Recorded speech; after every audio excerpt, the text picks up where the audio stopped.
sakafo mifandanja sy ara-pahasalamana ampiasao ny Elvia soja sy Elvia tournesol. Elvia manolotra ho anao ny logité. Bijouterie Santia, mividy volamena. Galerie Arena Antanmen, box 15 sy box 37. Tiara, ny tsiron'ny voankazo manolotra anao ny logité. La saveur ultime des fruits. Dès maintenant, choisissez parmi nos formations et rejoignez Le CNAM vous présente le JT. Apprendre au CNAM change votre vie. Yes, oui CNAM. Nouveau LCF Dreamlong de L'Oréal Paris. Nouveau LCF Dreamlong vous présente le JT. Vous le valez bien. Tilcor, un véritable atout esthétique pour votre habitat. Différents coloris disponibles en magasin. Batimax. Tilcor manolotra anao ny le JT.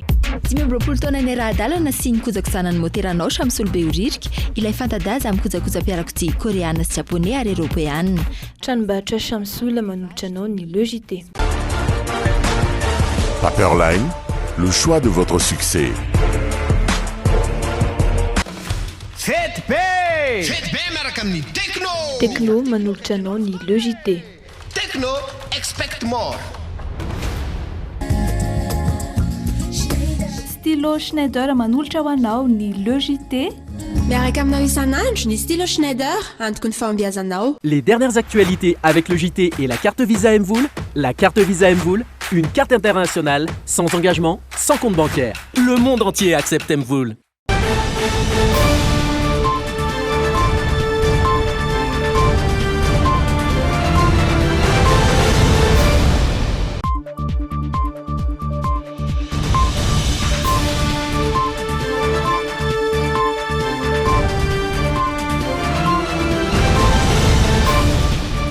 Takariva ny asabotsy 3 oktobra 2024 manolotra ny araba tompoko kilasy sy tompoko vavy ary manasa antsika parazana ihany koa anaraka ny fampahalalam-baovao amin'ny farany eto amin'ny Dream-in ireto avy hatrany ary ny lohateny ireo ny vaovao izay nisongadina ho an'ny androany.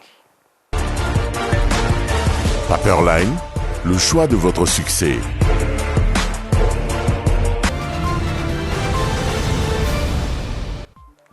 Isan'ny hotaterina amintsika ato anatin'ny le JT ny akon'ny fandravana ny orinasa Tico Oil ny Tomasina izay raisin'ny tompon'andraikitry ny Tico ho famotehana ny orinasa malagasy. Ny lanja sora-baventy androany marainy ireo mponina sy mpivarotra teny Ankady fotsy be felan-tanana toerin'izy ireo ny fisian'ny karana mikasa akany taniny. Niakatra fampanoavana androany ary no tanana amponja vonjomaika ilay raim-pianakaviana izay nilako ny zanany enitaona teny Ankadindramamy. Hotaterina amintsika ato anatin'ny le JT ihany koa ny akon'ny andro famaranana ny foarifohy ary ny vente en ligne point Facebook indray kosa no esika manaraka izay karakarain'ny Canal 7 Events. Isan'ny hitantsika ato anatin'ny le JT ihany koa ny fanehoan-kevitry ny filohan'ny antenimirandoolona mikasika indrindra ny fanapa-kevitra izay noraisin'ny HCC manda ny fitoriana napetraky ny olona sasany mikasika ny tsy fanaran-dalàna izay tsikaritra izy ireo tamin'ny fandaniana ny volavolan-dalàna mifeny fifidianana olona izay ho tanterahana amin'ny 12 Desambra izao. Fa izao aloha dia ho arahantsika ato anatin'ny ny mikasika ilay fandravana ny orinasa Tico Oil any Tomasina. Tsipika mazava tsara, taratasy matevina, foniny tena mafy, cahier gladiateur, hafa ihany ny tsara. Distribué par Chandarana et compagnie.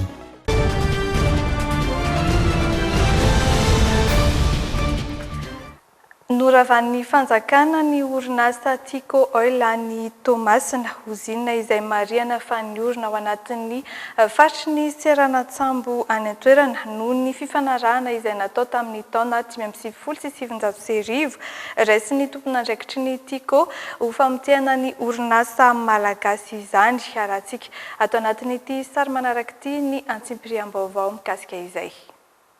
Natao antsokosoko tsy nisy fampandrenesana ny tompon'andraikitra akory ny nandravana ny orinasa Tico Oil tany Tomasina raha ny tatitra voaray. Isan'ny orinasa ariarian'ny malagasy tany amin'ny faritra Tsinanana ny Tico Oil hoy Maître Yanitra. Tamin'ny Pahantairana sy alahelo no nandrenesany fanoravany ilay orinasa. Malahelo ianao satria misy valeur sentimentale io amin'ny malagasy rehetrarehetra. Valeur sentimentale satria io no namelona nafatarana an'izany tiako zany hoe afaka nisitraka an'izany menaka mora zany ny malagasy tamin'ny fotoan'androny. Afaka ninana doberana isaky ny tokantrano tamin'ny vidiny zakan'ny olona tsirairay. Raha izao zavatra hitantsika zao zao ny zavatra hita tamin'ny 2015 2016 mbola hitantsika mbola zao ny trano. Sanatria vava ohatran'ilay zavatra nitranga tany Liban iny ny fipoatrany hoe ny zavatra mipoaka zany zao ny zavatra misy tsy rariny ary teny veriko fa tsy azo ekena intsony koa. Le fitaovana tao anatiny zavatra ohatra zao millions de dollars vidin'izao fitaovana zao. Nisy nefa fandrobana efa nisy ny famotehana sy nangalarana andreo fa mbola nisy zay tsy afaka mihitsy satria tena mafy be ireo zavatra reo tsy fantatra hoe natao aiza nangalarina aiza nanafenina aiza nanariana aiza zao ny zavatra sisa misy ao. Zao ve dia mbola azo eritreretanao hoe olona mieritreritra malagasy no menao an'izao zavatra zao. Nandeha fasana vady tany avy hatrany tany an-toerana nijery fotony ny zava-misy dahorin'ny filazan'ny olona fa nisy famotehana nataon'ny orinasa kolasy tao amin'ilay orinasa Tico Oil. Tsy rariny ary tsy azo ekena ny zava-mitranga ho hiatran'ny metra ianitra mampiseho an-tsary ny zava-nisy taloha sy taorian'ny ny fandravana ilay orinasa. Fanontaniana mipetraka zany dia hoe potehiny io ravany io alalana vaizany nandravany io tompon'andraikitra voalohany ao zany aloha dia ny porony Tomasina amin'ny alalan'ny tale général zay mbola ho hita hoe inona no zavatra azo iengagena ny responsabilitény satria rehefa mandrodana dia tsy maintsy misy permis de démolition ary zavatra ohatran'izao ary tokony hanaovana appel d'offre mihitsiny satria zavatra tsy infrastructure kely fa ao anatin'ny porony Tomasina. Raha ohatra ka ny orinasa Tico nanao anazy nanao démolition dia nangataka permis izy. Fa ny olon-kafa nanao anazy atsokosoko tao tsy nampafantatra ny tompon'ny orinasa na ny orinasa dia zany zavatra zany afaka iengagena ny responsabilité ny tompon'andraikitra name ordre sy name lalana. Nefa ny mpiasan'ny Tico tsy avela miditra akory ny huissier irahan'ny Tico tsy avela miditra akory. Nisy ny fifanarana nataon'ny vondrona Tico tamin'ny serana an-tsambon'ny Tomasina efa nanomboka tamin'ny taona 1970 sy 1990. Nisy taty aoriana ny fanatsarana sy ny fanitarana ary nampifanarahana amin'izay ihany koa ilay fifanarahana ka nisy hatrany ny tovan'ny fifanarahana toy ny tamin'ny taona 7 sy 1990, ny taona 9 sy 1990, ny taona 2000 ary ny taona 1 sy 2000.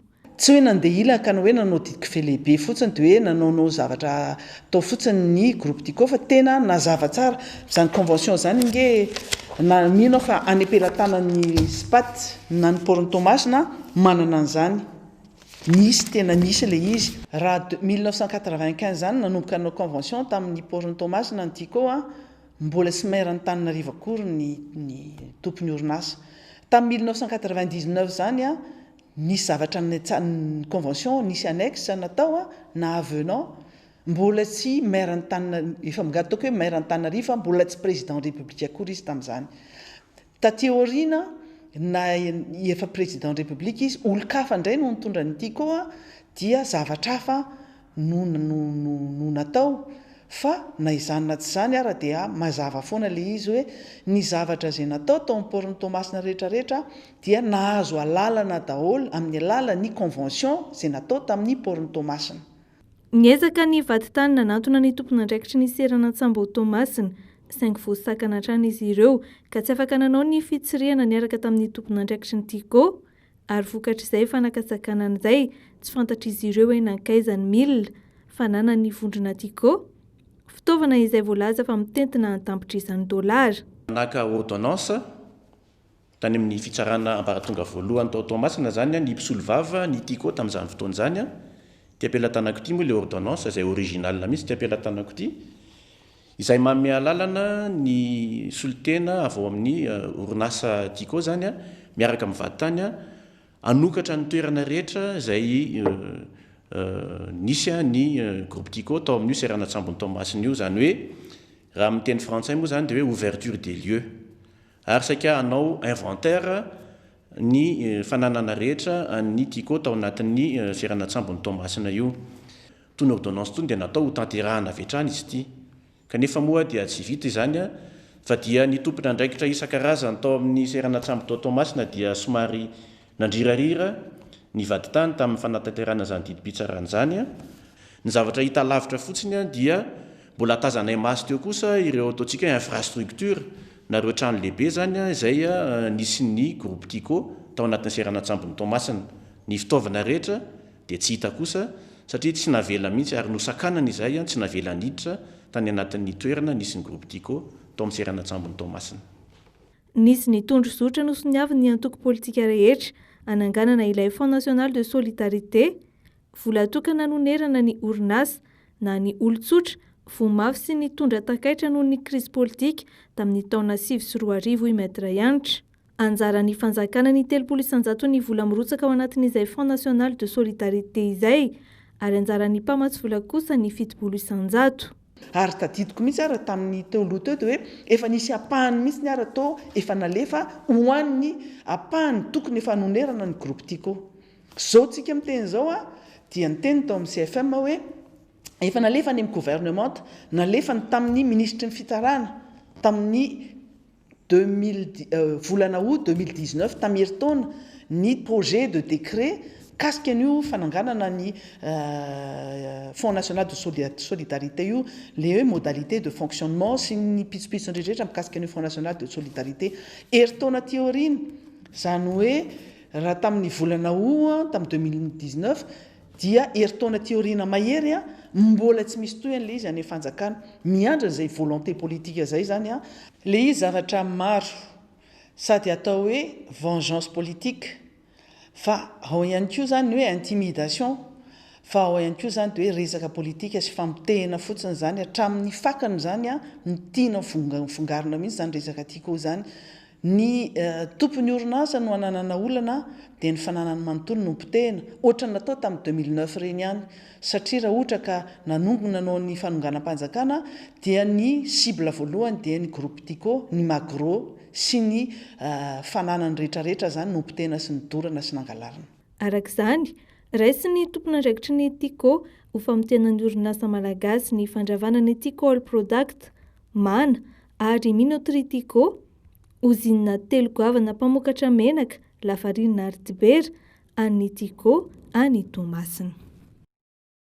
Eo amin'ny lafin'ny fiainam-pirenena naneho ny heviny filohan'ny teny Mirandoholona Rivo Rakotovao mahakasika indrindra ny fanapa-kevitra izay navoakan'ny HCC mitsipaka ny fitoriana nataon'ireo senatera sasany mikasika ny tsy fanarahan-dalàna tsikaritra izy ireo momba ny fandaniana ny volavolan-dalàna mifehy ny fifidianana olona namafisin'ny filohan'ny teny Mirandoholona Rivo Rakotovao fa mbola misy fitoriana roa napetraka eny amin'ny HCC isan'izany ny tsy rahana araky ny tokony ho izy ny fepetra anatanterana ny fifidianana izay anaty fahavaratra.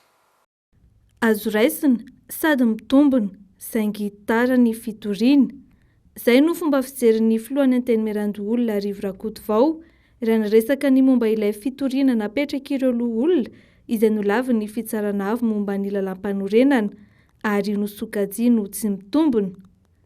Nazavain'ny HCC tao anatin'ny fanapa-kevitra navoakany fa tsy nahitana taratra tsy fanarahan-dalàna ny fandaniana ny volavolan-dalàna mifehy ny fifidianana sy mamaritra ny fomba fiasan'ny loholona. Raha ny hevitry ny filohan'ny teny Mirandoholona tsy tokony iovaova fa mijanona ho tsy azo ivalozana hatrany ny fanapa-kevitry ny fitsarana avy momba ny lalam-panorenana amin'izay didi-pitsarana rehetra avoaka. Fa voahina loatra mahatsara tadiditsika tamin'ireny ratification ireny namoaka ny HCC dia toa izy ihany nefa avy eo no nanao ny zarazaran'le izy tao satria nisy ny tsy fanarahana ny exécutif an'ilay décision nataon'ny HCC dia novain'ny HCC nalefahan'le izy mba ho marimaritra resany dozy tsy tokony izy zany zany raha za mamaky an'le izy tsy tokony izy zany le izy dia ozy tena zany ankehitriny fa miverina ao anatin'izay ny HCC fa tsy sanatria arakaraka ny rivotra mandeha sanatria avokoa fa miverina ao anatin'izay satria mijery an'le considérant numéro 8 dia ozy hoe zay zany mbola manamafy izy na izany azy no marian'ny filohan'ny teny merandoha olona Rivo Rakoto vao fa mbola misy fitoriana roa napetraka ny amin'ny HCC. Ny iray momba ilay fampiatsoana ny mpifidy vaventy izay heverin'izy ireo ho tsy ara-dalàna noho ny tsy fahafenoan'ny isa. Ny faharoa kosa miompana amin'ny fanatanterahana ilay fifidianana anaty favaratra ka misy fepetra-takiana ahafahana manatontosa izany saingy heverin'izy ireo fa tsy nataon'ny CENI.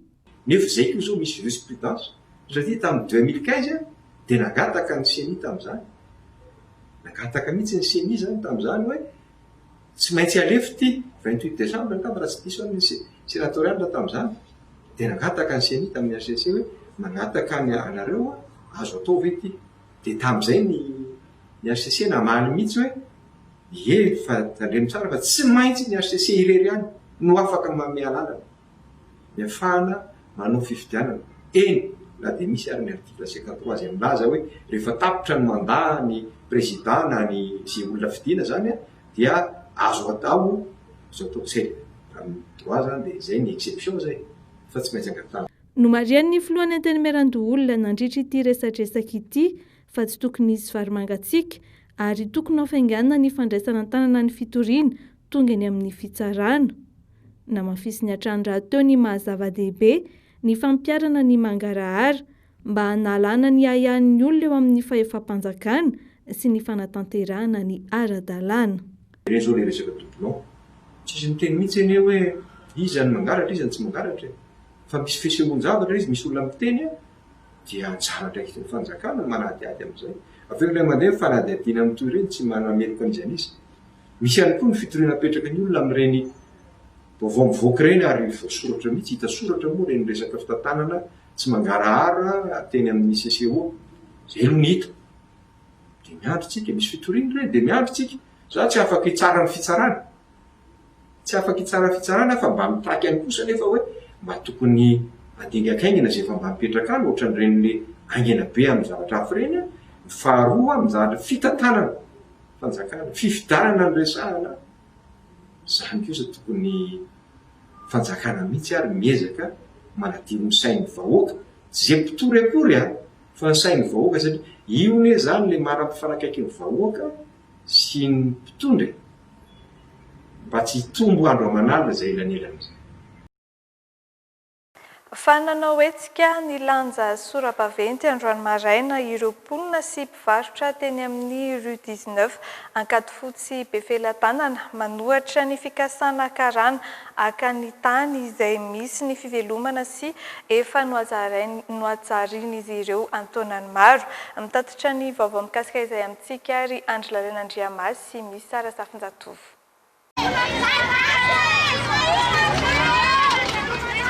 Efa tamin'ny taona 2019 tanoany nanomboka ny varotra teto ny ray aman-dreny ny andohan'ireto mpivarotra eto amin'ny rue 19 Ankadifotsy Befelantanana ireto. Tao anatin'izay fotoana maro izay nefa tsy nisy na nelingely izahay na gasy na vahiny ka kanefa izay taty aoriana tamin'ny 2015 dia misy karana tonga teto aminay izay marina fa nitondra taratasy fa anazy ny tany gaga izay tamin'izany zavatra zany satria hoe efa ahoana na tongavan'izany taratasy zany any aminy satria teto izahay dia tsy mba nisy na fidinana aty amin'ny tanànanay zay hoe handrefy na taratasy afisy tany amin'ny firaisana zay nampahafantarana foko tany hoe misy mangataka ny taninareo tsy nisy izay zavatra izay ka amin'izao fotoana izao tompoko dia efa misy taratasy azonay fa harodana ny tranonay.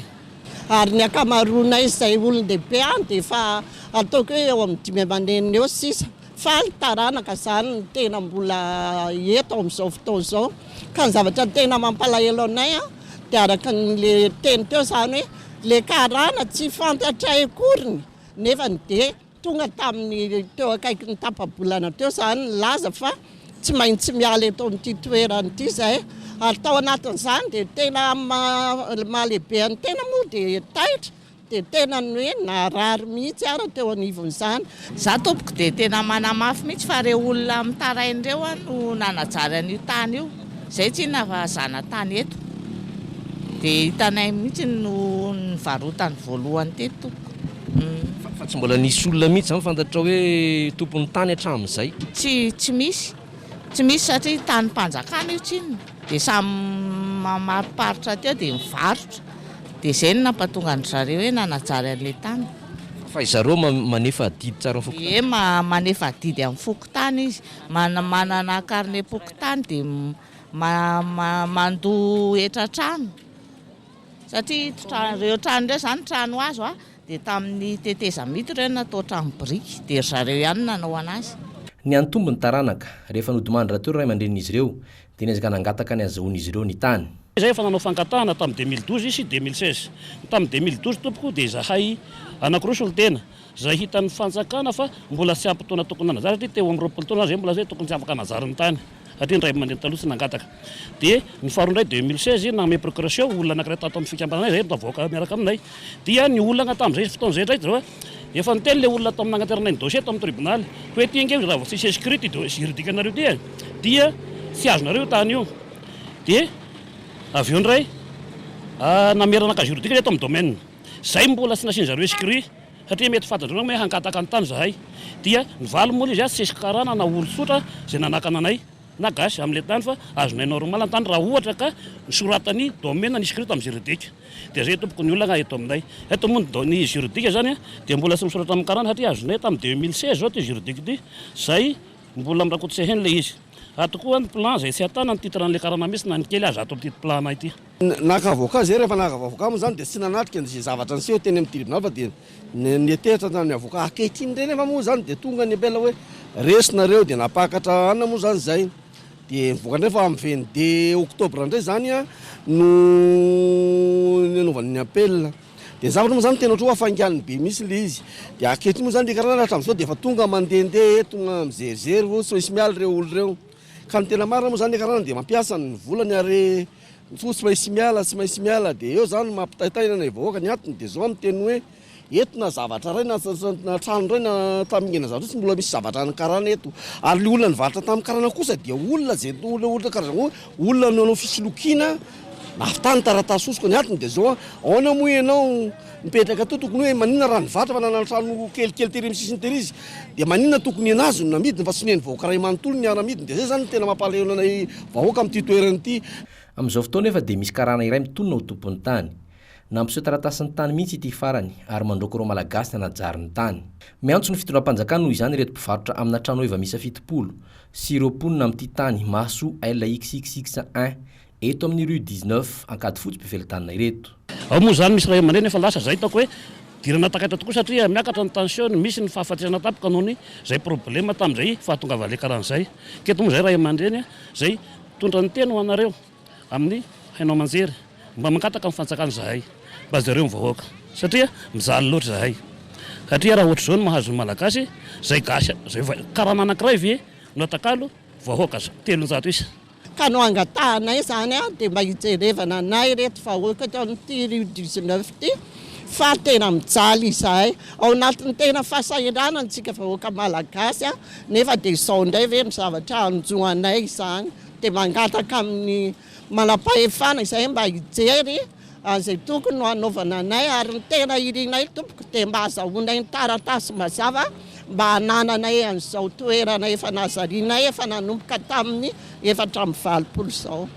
Nanao etsika ny lanja sorobaventy teo alohan'ny fivarotany izay manamora ny arabe ireo mponina sy mpivarotra eto. Olona manodidina 700 no mipetraka sy miaina ary mivelona eto amin'ity tany mirefy 7 ara izay tadiavin'ny karana alaina ankeriny ity. Anoizantsika ny fampahalalam-baovao ny trangam-piarahamonina iray ray mpianakaviana raiky amby 10 taona no nosamborin'ny polisy-pirenena teny Akadindramamy noho ny fikasihan-tanana matetika ny zanany vao 1 taona. Olona tsara sitrapo no namoaka ny sarin'ilay zaza tamin'ny tambazotra Facebook ka nahatonga ny avy eo amin'ny polisy-pirenena ny karoka azy ireo. Mitatitra ny vaovao mikasika izay i Fenoazariana sy Kasambola Manana. Ray mpianakaviana raiky amby 10 taona ity nosamborin'ny polisy ity voarohirohy amin'ny fikasihana tanana ny zanan'ilay kely vao 1 taona monja ary ihany koa ireo mpiray-tampo amin'ilay zaza. Olon-tsotra no namoaka ny sarin'ity zalahy ity tao amin'ny Facebook ka nahatonga ny avy eo amin'ny polisy misariny zaza tsy ampy taona nidina teny Akadindramamy ary nikaroka ilay rangahy. Ny zanany 9 mianadahy no tratran'ny polisy tao an-tranon'izy ireo ary nentin'ny polisy avokoa ireo zanan'ireo mba ahafahana miaro azy ireo. enjen'ny lalàna ny fikasihan-tanana zaza tsy ampy taona. Io moa zany efa mafantatra daholo ny manodidina ary efa miteny an'le rangaha foana fa izy tsy miraharaha mihitsy fa ny ataony ihany ty mavita miteny mihitsy ny olona sasany hoe zanako io zay tiako anaovana azy marina fa zanako ao io fa ny ankizy zany tafiditra ao anatin'le hoe olona hoe marefo dia amin'izay mamparefo azy zay le ankizy dia arovany lalàna izy tsy maharo tena fa izy zazakely fa kosa misy ny lalàna miaro azy ka sao dia mieritreritra atsika hoe zanako io dia zay tiako anaovana azy tsy azonao atao amin'izay tianao anaovana azy io za tsy midika hoe tsy corrigeny zanakitsika tsy teniny zanakitsika tsy izay le izy fa le vony tafahoatrahoatra zany kosa angambany tsy mety. Nahitana mangana avokoa ny taresy ny vatan'ity zazalahy enitaona ity, maratra ihany koa ny faritry ny masony. Efa nisy aza ny fikasihan-tanana izay nahatorana ilay zaza mihitsy. Ny aiky ny eloka nataony ity rangaha ity, efa niakatra fitsarana izy ary nahiditra amponja vonjomaika.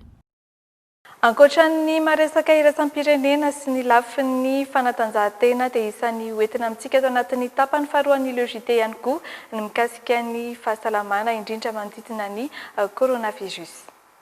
Mpianatra tsy aisaina no mahay zava-baovao isan'andro. Premier Plus, miatsara hatrany ho an'ny fahombiazanao. Premier Plus, dans la vie, il y a les premiers et il y a les autres.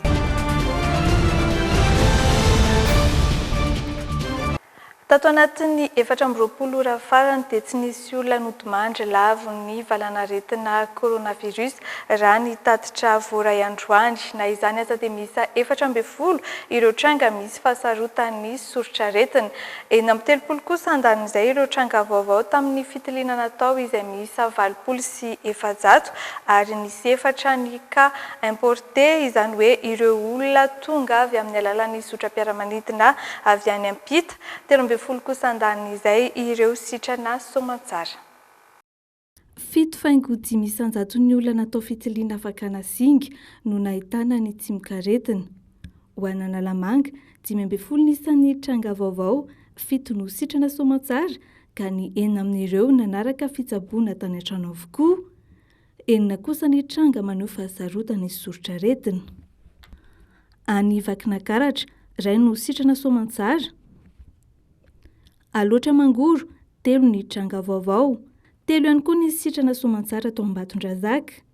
1 no tranga maneho fahasarotana ny sorotraretina raisina an-tanana any amin'ny hopitaly. Matsatra ambony, nahitana tranga iray vaovao. 4 ny marary manana fahasarotana ny sorotraretina ao amin'ny CHU Andrainjato. Any Iorombe, 3 ny tranga vaovao voatily ary 2 no sitrana soamantsara. 2 ny tranga vaovao ary 3 ny forme grave ho an'ny faritra Atsimo andrefana. Boeny, 2 ny tranga vaovao hita tao amin'ny CHU Mahavoky Atsimo. Nahitana tranga vaovao iray tany Sava ary tao Atsiranana voalohany avokoa ireo tranga vaovao misa 4 tany Diana. Misa 4 kosa ny cas importé izany hoe ireo olona tonga tamin'ny alalan'ny sotram-piaramanidina avy any ampita. 700 ny fitambaran'ireo fitiliana vita nahitana ireo nafana amtily ireo olona misa 430 zany olona vaovao indray nahitana ny tsy mikaretina coronavirus. Ny 470 amin'izy ireo dia fitiliana PCR ny 40 fitiliana gene expert. Rehefa tambatritsika ny fitambaran'ireo rehefa jerena zany fitambaran'ireo fitiliana rehetra vita dia 720 sy 207 ny PCR ary 720 sy 207 kosa ny fitambaran'ny fitiliana amin'ny alalan'ilay teknika gene expert vita teto Madagasikara tao anatin'izay volana maromaro nandraisantsika tanana ty valanaretina Covid-19 ty teto Madagasikara. Tsy nisy ny ainana fohy vokatry ny valanaretina coronavirus teto Madagasikara tao anatin'ny 4 ora farany. 430 nisan'ireo tranga vaovao, 13 kosa ireo sitrana soamantsara. Ny ampy 3 ny tranga misy fahasarotan'ny sorotraretina. Ny ampy 13 kosa ireo mbola mitondra ny tsy mikaretina manaraka fitsaboana sy arahamaso akaiky ny fahasalamany. tahan'ireo olona efa sitrana somatsara zany eo amin'ny 3 faingo 5 isanjato indray raha araka reto taremarika farany azontsika reto zany hoe 3 isanjato ny olona zay voatily nitondra ny tsimikaretina 3 isanjato efa sitrana somatsara avokoa. 27,5 sy R1 ny fitambaran'ireo efa sitrana somatsara tao anatin'ireo 7,9 sy R4 izay voatilo mitondra ny tsimikaretina. 5,7 ny fitambaran'ireo mbola anatin'ny fitsaboana tanteraka, 4 kosa ireo olona manana fahasarotany soritra aretina ary 2,30 sy 900 ny fitambaran'ireo lodomandry lavo ny coronavirus teto Madagasikara. Voatery nampidirina hôpitaly ny filoha Donald Trump noho ny arerana nahazo azy ny zoma teo no voamarina fa nahitana ny tsimikaretina coronavirus ity filoha Amerikana 7 taona ity. Afaka iray volana mahery kely eo nefa dia ho tanterahana ny fifidianana filoham-pirenena any États-Unis. Araka izany dia isan'ny fanontaniana mipetraka hoe mety hisy akony amin'ny fandraisana anjara ny Donald Trump amin'izay fifidianana izay ve ny olana ara-pahasalamana izay sedrainy amin'izao fotoana. Sary Euronews. Ity angidim-by ity no nitondra ny Donald Trump namonjy ny hôpitaly miaramila tsy lavitra ny Washington. Taoriany ny fizahana nataon'ny mpitsabo azy ka nahitana fa somary rerareraka ny tenany. Ny zoma teo no voamarina fa soritra aretina coronavirus no mahazo an'i Donald Trump 23 andro mialohan'ny fifidianana filoham-pirenena any États-Unis. Fantatra fa tsy manana olana eo amin'ny lafiny taovam-pisefoana ka mila oksigène aloha ity filoha Amerikana 7 taona ity. Nisy kosa nefa ny fangarona fanafody andrana ho fampitomboana hery fiarovana natsindrona taminy. Andanin'izay aretina andosy kohaka maivana no mahazo any Melania Trump raha ny tatitry ny mpitsabo azy mivady niala ny zoma teo. Teto nandefa rakitsara tamin'ny tambazotra Twitter mifono avatra fisaorana ho an'ireo rehetra nanohana azy mivady Donald Trump. Mankasitraka antsika rehetra ny fanohananareo anay ho any amin'ny hôpitaly ny Walter Reed aho inona fahasalama tsara sy ny vadiko. Ray volana mialohan'ny fifidianana filoham-pirenena ifanandrinan'i Donald Trump amin'ny Joe Biden azo lazaina ho teraka ihany ny aya ho an'ny mpanohana ny Republikana. Raha toka andanin'izay mitohatra ny fampelezan-kevitra ho an'ny Demokraty ary manitatra ny azana eny amin'ny tany ny Donald Trump izay tsikaritra ho nanao atsirambina ny valanaretina ary tsy nitsahatra namory olona tao anatin'ny tsy fanajana ny fepetra ara-pahasalamana. Mebetsaka ny olona eny an-dalambe sy eny rehetra eny no tsikaritra fa tsy manaja ny fepetra sakana intsony indrindra ny amin'ny tsy fanaovana ny aro vava-orona tsy mbola tapitra nefa ny ady amin'ny valanaretina coronavirus. Rampitsoalina no hitafan'ny filohan'ny Republika Andry Rajoelina amin'ny vahoaka malagasy indray ka nomezany fepetra sy ny toromarika ho toy ny amin'ny ady amin'izay valanaretina coronavirus izay.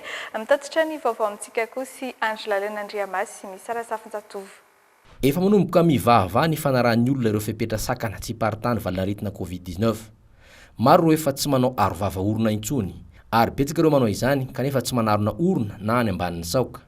Fihetsika fototra takina fiarovan-tena sy fiarovana ny hafa mba tsy paritany tsy mikaretina coronavirus anefa ny fanaovana aro vava orona. Antena marina raha mbola misy ny aretina na dia hoe olona ray ary no mbola mitondra le izy dia tsara foana manao an'ilay aro vava orona satria iny hoe aretina mandeha amin'ny rivotra tsy fantatra hoe mety ho tratra-tapoka atsika ary ny olona mitondra an'ilay izy koa tsy voatery hoe marary amin'ny endrika ivelany fa mety tsy mitsatra mamitra foana izy zany izay nanaovana ilay aro vava orona. Ankoatran'izany koa io aro vava orona io ne fiarovana ihany koa na ny falitony rivotra ary ny rivotra maloto ny vovoka sy ny sisa dia efa voarony izay koa.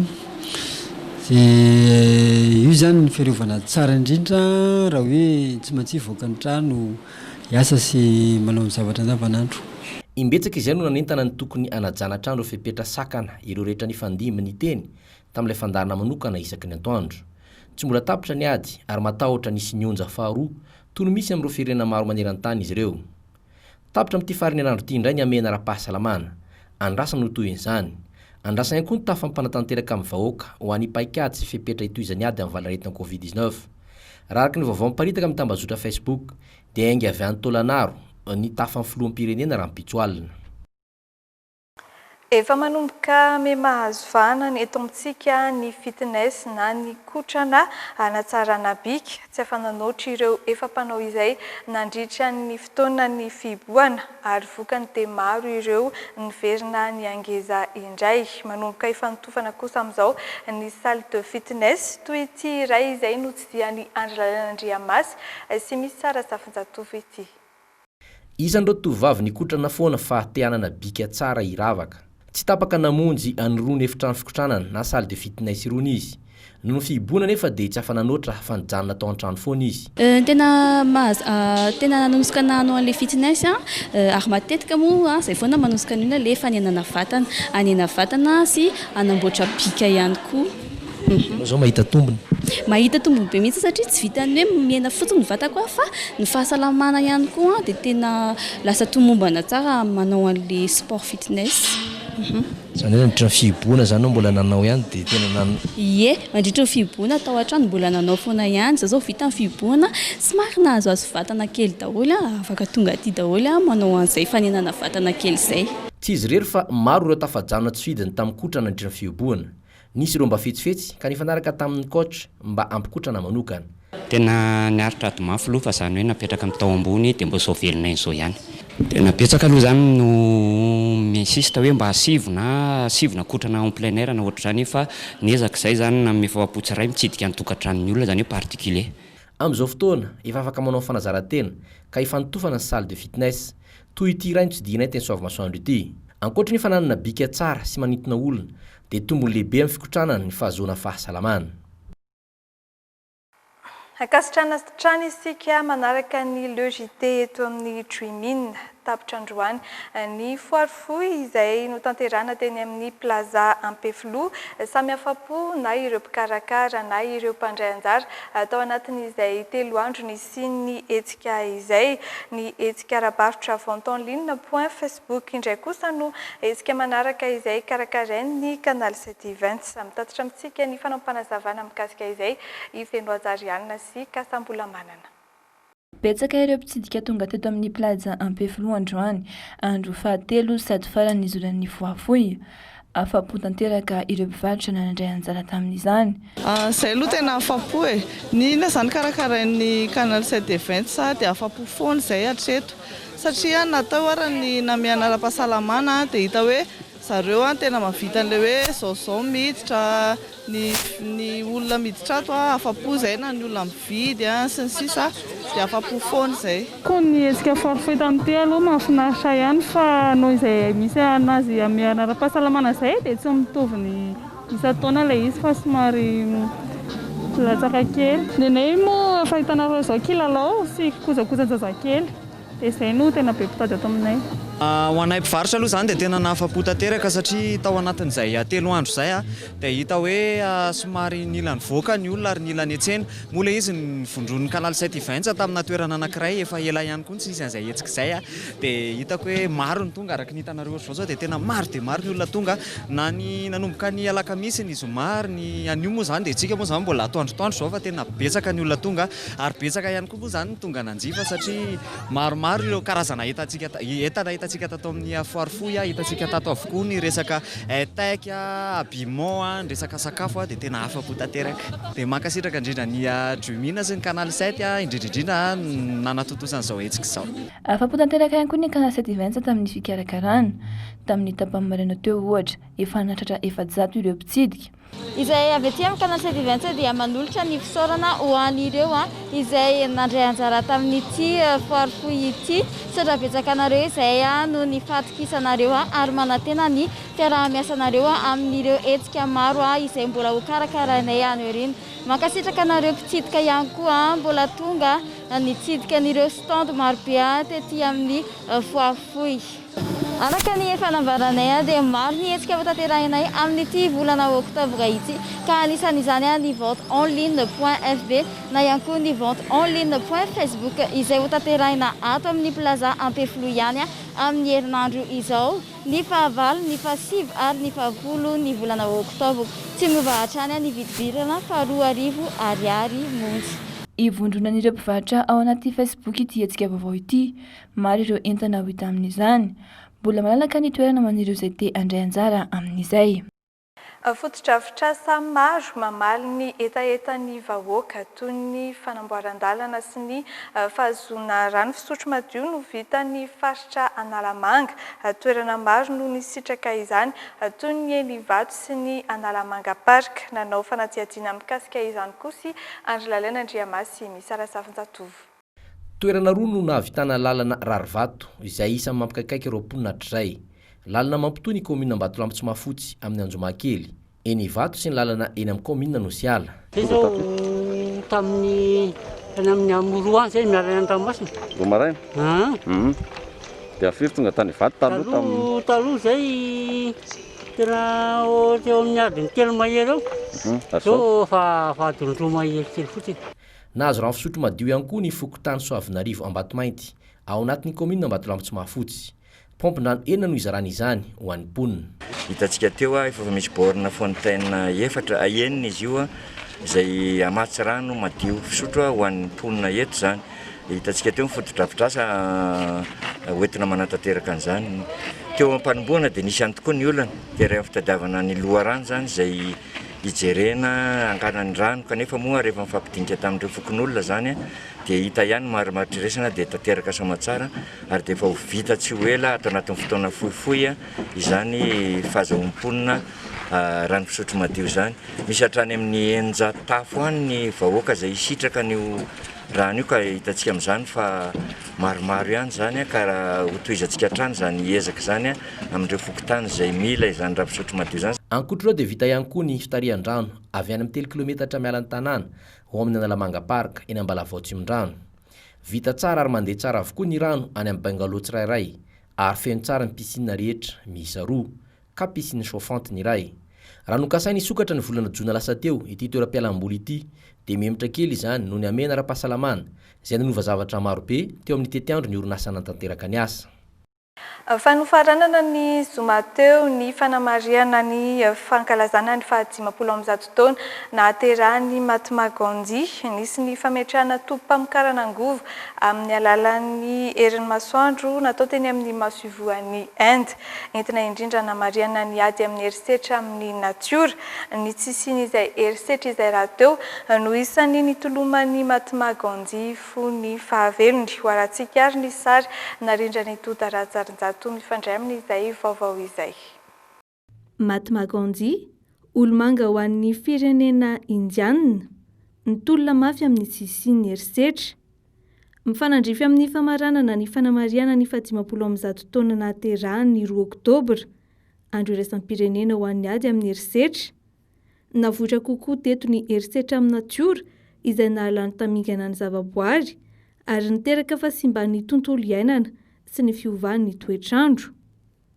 Nampifandraisina amin'izay fiarovana ny natiora amin'ny herisetra izay ny hetsika teto amin'ny masoivoan'ny Inde ka nametrahana tobim-pamokarana angovo amin'ny alalan'ny herin'ny masoandro 4 kilowatt.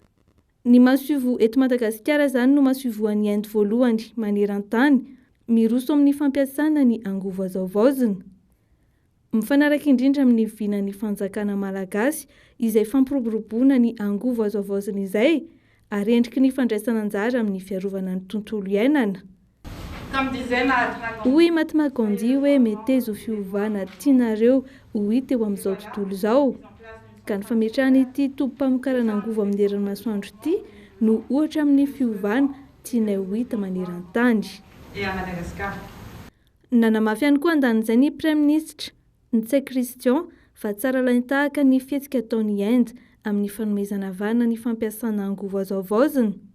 Mariana fa samy mpikambana ao anatin'ilay Alliance Solaire Internationale ny firenena rotonta ary nanamafy ny fanekena ny fifanarahana efa mipetraka eo anivon'izay fikambanana izay. Ny andro voalohany ny atombohan'ny fivoriam-be mikasika ny fiovaovan'ny toetrandro izay natao tany Marrakech tamin'ny taona 2024. Efa manana ny toerana eto Madagasikara ny kolontsaina koreana, indrindra ny hira sy ny dihy. Efa manomboka mipetraka tsikelikely ihany koa ny fomba nentim-paharazana, anisan'izany ny Chuseok izay fetin'ny fiakaram-bokatra mitatitra ny vaovao mikasika izay feno anjara sy katsambola manana. Nanomboka ny taona 2017 no nanomboka hita taratra teto amintsika ny kolontsaina koreana. Nisy ohatra ny fandraisan'ny Madagasikara anjara voalohany tamin'ny hetsika ara-kolontsaina K-pop World Festival tany Korea Atsimo. Nisy ihany koa izany tamin'ny taon-dasa. Fa maro ireo tanora malagasy no miditra lalindaniny kokoa amin'ny kolontsaina koreana, mianatra ny teny sy ny tantara ohatra. Fomba nentim-paharazana iray manana ny toerany any Korea Atsimo ny Chuseok, nankalaza izany teto Madagasikara. Manana fety lehibe roa izahay, ny Solara sy ny Chuseok. Ny Chuseok dia ankalazana rehefa feno ny volana, fotoana iray akaran'ny vokatra, ary misy ny fety fankalazana tsy maintsy atao. Maniry ao ny mba hanaovan'ny malagasy izany ihany koa. Isaky ny Chuseok dia mifampizaha sakafo ny fianakaviana rehetra, ny tok, mofo vita amin'ny vary. Amin'ny mahafetim-bokatra azy dia mibahana ny fihinanana sakafo maro isan-karazany. Sakafo miavaka ary tsy maintsy hohanina ny tok. Maro ireo malagasy no tia ny sakafo koreana. Ty voananandro ty tsara be, fa ty mbola voandramana. Fa tsara le sakafo koreana ka. Tsara.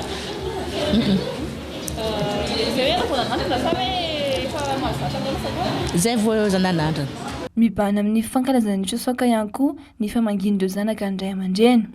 Nisy ny fetim-pankalazana teto Madagasikara tao amina trano fisakafoana koreana iray teto Andrenivohitra. Madiva ifarana ny fiarahantsika eto anatin'ny logité fa mialoha izany dia andao fantarina vetivety hoe anahoana ny mety ho toetry ny andro ho amin'ny rampitso alahady 4 oktobra 2024. Paperline, le choix de votre succès.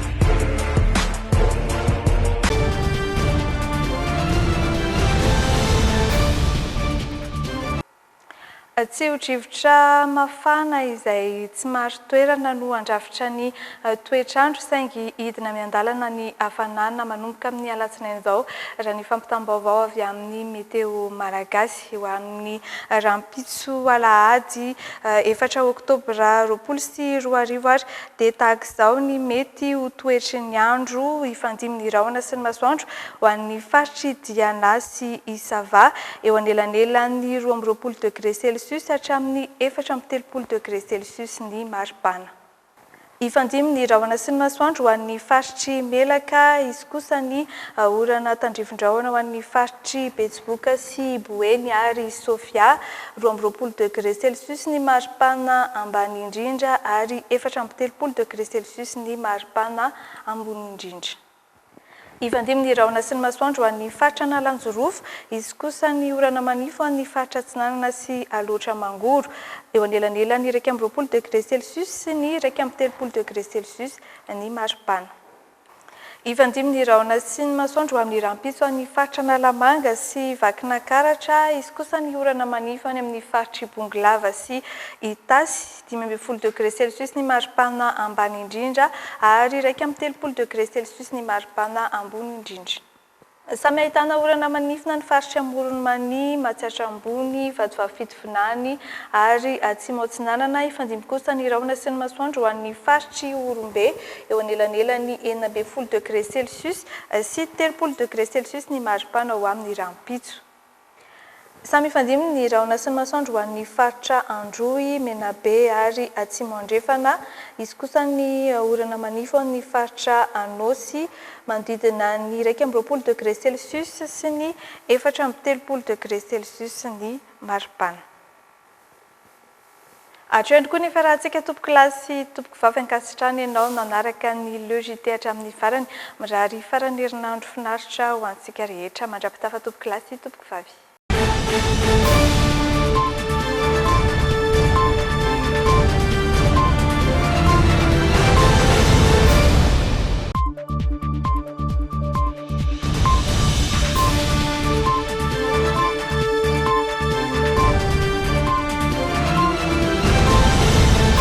dernières actualités avec le JT et la carte Visa Mvoul. La carte Visa Mvoul, une carte internationale, sans engagement, sans compte bancaire. Le monde entier accepte Mvoul.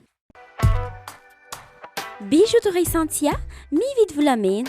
Galerie Arena Antanmen, box 15, si box 37.